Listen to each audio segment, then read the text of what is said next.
So I'm a used car dealer and I have been one for about 13 years. And this market is something that I've never ever seen before. We're experiencing big time weakness from the customer side and from the dealer side. And I'm seeing it every single day when I go to these car auctions, from talking to other dealers, from seeing what they're really dealing with, and from seeing dealers cry to manufacturers.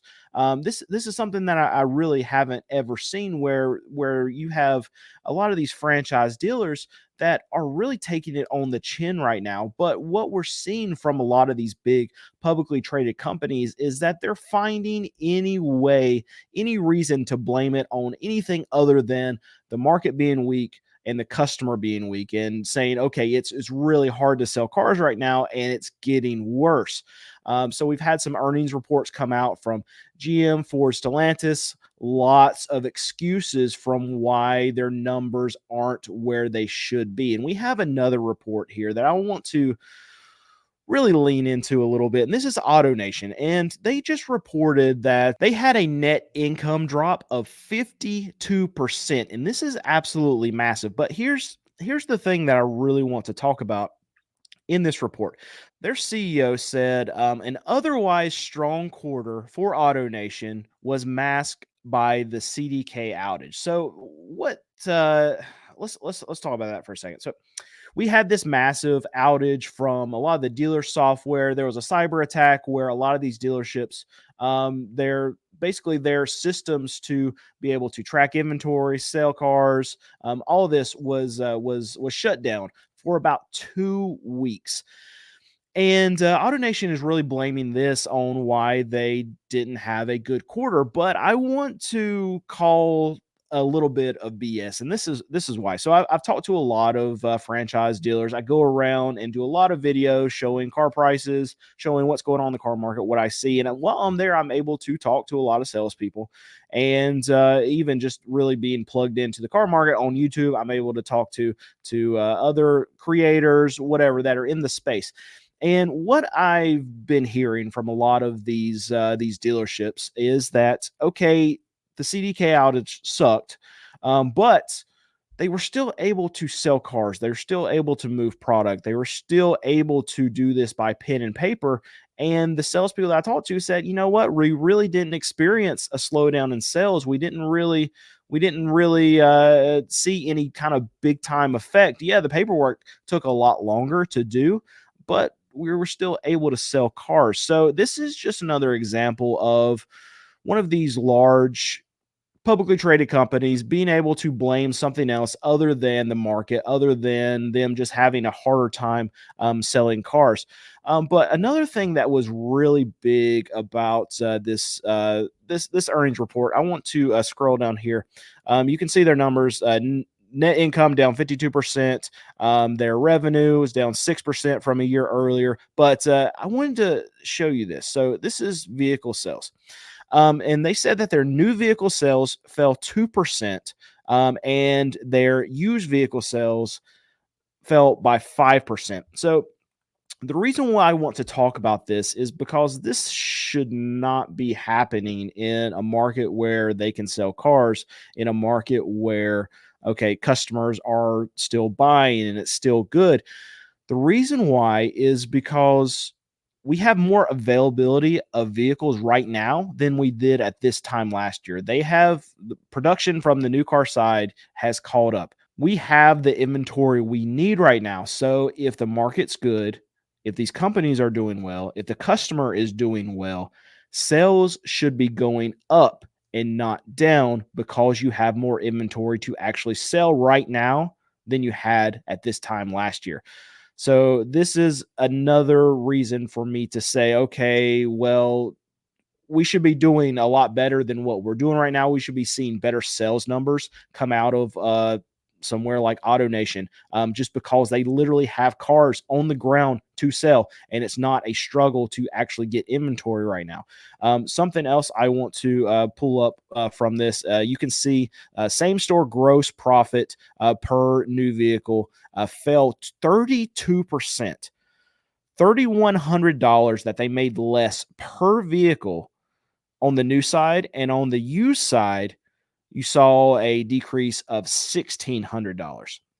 So this is a big deal. What we're seeing in the car market is that on the new side, prices are coming down, more incentives are coming in. The dealers are making less money because they can not charge these add-ons because they have inventory, and your dealer market adjustments, you don't have to pay them anymore. Nitrogen, all these BS fees that dealers have wanted to charge you over the last 3 years, you don't have to pay them anymore because there's inventory out there. They can't play the supply demand game when you're going in negotiations anymore, because you say, okay, well, if you don't want to sell me this for this price, it's not like you have something special. There's 3 dealerships within a 20-mile radius of this that have 5 of the exact same car. You can go in and you can have that discussion with that stupid salesperson that's sitting across from the desk from you, saying, well, it's all a supply and demand. I've been into dealerships to try to negotiate cars, and I've heard that from every one of them. It doesn't exist anymore. There's not a supply and demand problem anymore. There is a demand problem, but it's not working in favor of these dealerships. But I wanted to highlight that number because that's showing that, okay, dealerships can now charge less. They have to charge less for their vehicles if they want to sell something. And they're also is showing that they're making less on top of that. So their margins are going down. They are making less money on their vehicles. It is not getting better for these dealerships. But these things are obvious, right? They're going to be making less money when the prices are coming down. But I said all that to say this. So with these bad numbers, with this earnings miss, what would you expect their stock to do? And I'm going to show you what it did today. Just take a guess. There you go. Up 7.43% today. So why does this happen? Well, let's click on over here, and I can show you. I'm getting good with this technology. No, I'm not. All right, here we go. This right here. During the quarter, AutoNation also repurchased 2 million shares of their stock for $311 million.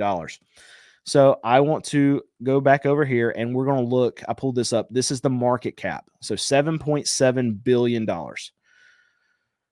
So this is what I'm trying to say with how these publicly traded companies are really skirting the system. One, they're blaming everything other than them being able to sell in this market, other than the market not being as good as it needs to be.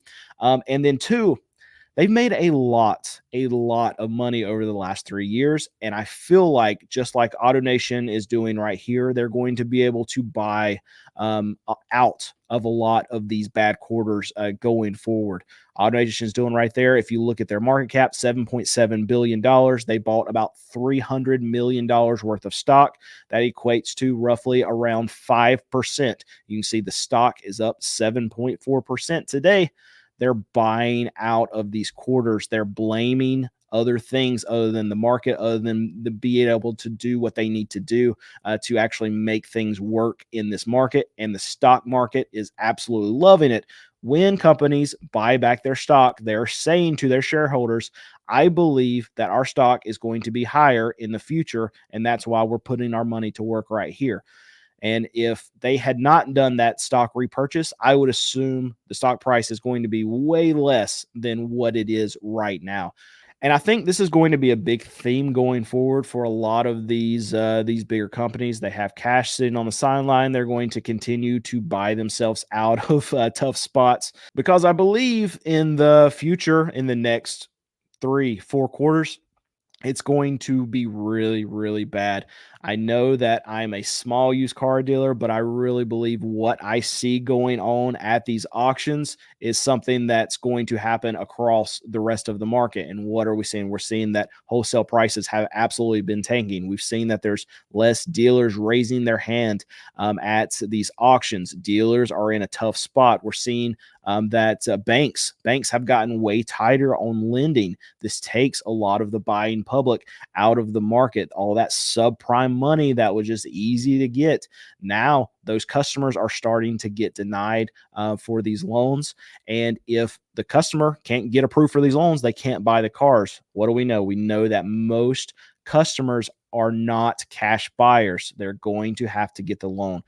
And the other thing that we know is lots of repossessions going through the market right now. This is going to create another headwind for a lot of these banks, further forcing them to tighten up on who they're actually lending money to. So we're going to see that they're going to get tighter. And if inflation, I know we're starting to see inflation come down a little bit, but if inflation ticks back up and the economy gets just a little bit worse, we're in a bad place right now, because we're at this massive tipping point where a lot of these dealerships are turning down allocations for new cars. We're seeing that the dealers, they can't sell these cars right now. People can't afford them. So if it gets just a little bit worse from here, there's going to be a massive landslide from all of these dealerships, from all of these publicly traded companies, from all of these small used independent dealers just like myself, where cars just can't be sold. So what has to happen? There's so much debt in the system that vehicles are going to have to get liquidated. And there's a couple ways for dealers to do this. They send them to auction if they need to create some cash really fast. But the other option, and what we're seeing more of right now, is that the lending institutions, the floor plan companies where car dealers get their money from, are actually going and repossessing vehicles from these dealer lots. Yes, we're seeing it happen right now. Usually you think of a consumer getting their car repoed. Right now, what's happening is that dealers who aren't able to keep up with the market, they're not able to lower their prices. If they're not able to sell vehicles right now, they are getting their cars repossessed. That floor plan company will take it to the auction and dump it for whatever it brings, and then that dealer is then on the hook for the difference. Problem in small independent dealer cases, that a lot of them live paycheck to paycheck. They don't have the money to cover their difference. So in a lot of cases, they will actually lose their floor plan. If they lose their floor plan, they can't buy inventory. If you can't buy inventory, you can't make any money. If you can't make any money, then why are you even in business? So I foresee a lot of, especially small used car dealerships, closing down in the next 6 to 12 months. And then you're going to see a lot of these publicly traded companies, your big auto manufacturers, and place like AutoNation. In my opinion, I really feel like you're going to see a big downturn in their earnings. You're already seeing earnings numbers that don't look good. The big three reported terrible earnings. AutoNation reported terrible earnings. Then they covered it up with the CDK outage, and then on top of that, you're having them buying out of a bad quarter. So I think that the stock repurchases, they can't continue to do that quarter after quarter after quarter, and they're going to actually have to put up or shut up as far as their numbers go. And next quarter, they're not going to have these outages to be able to cover up them not being able to sell cars. Their amount that they can make per car is going down. It's going to continue to go down because price of vehicles continues to go down, and this is going to be something that is going to be commonplace in the market, I believe, through the end of this year. So do a favor for me. A lot of you watch these videos, and you'll watch videos on this channel and on our main channel, and you probably don't know that you're not subscribed to this channel. So just double check for me. Just look at the subscribe button and see if you're actually subscribed to this channel, because in a lot of cases, I believe that our videos are just getting fed to you and you don't know which channel it's coming from. So just double check for me. If you haven't already subscribed to it, please just hit that button for me. It really, really helps me out. I appreciate it. Like the video and leave me a comment, and then tell me what you think about it. So thanks for watching.